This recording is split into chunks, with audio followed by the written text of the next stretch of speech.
I think all of us sometimes look at how much another person has endured and wondered if we would do as well in the same circumstances, or looked at how little another person has endured and wondered how such a fragile person has come to be.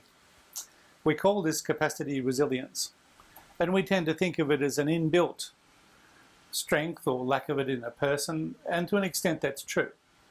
But I'm going to argue that there's much more to it, and that vulnerable people can learn to be a lot less fragile.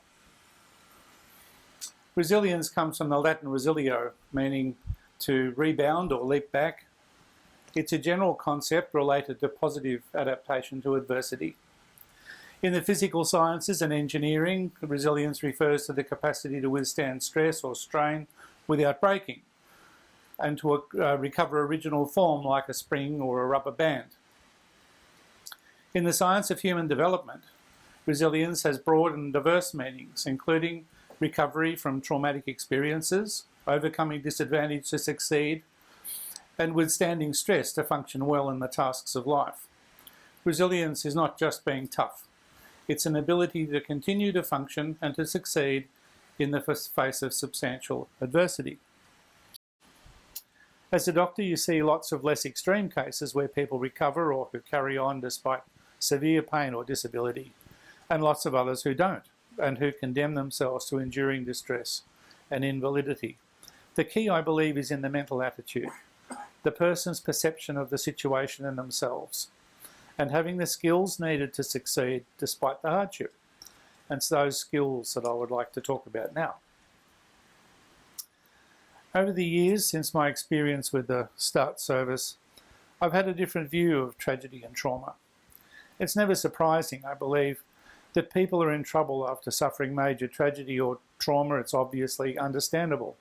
But what I find really amazing about human beings is how resilient they can be, what people can endure and overcome.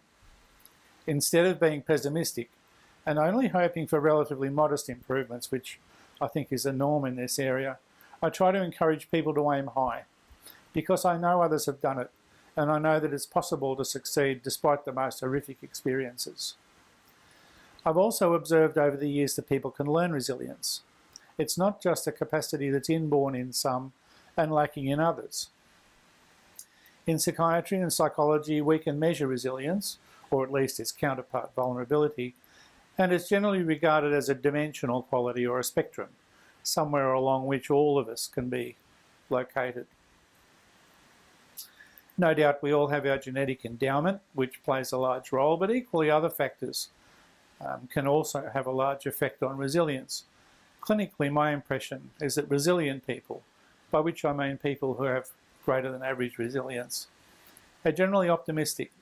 They look on adversity or setbacks as a challenge to be faced and overcome. They use positive thinking and active coping strategies. These are all things that can be taught and learned.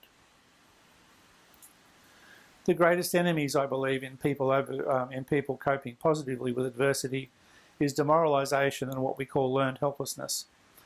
Demoralisation is when a person has given up, when they feel defeated and have lost all hope.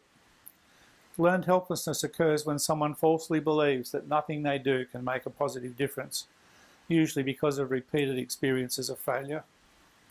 These things again are learned and can be unlearned, or rather other things can be learned in their place, like positive thinking and optimism. I know this because I've seen people do it.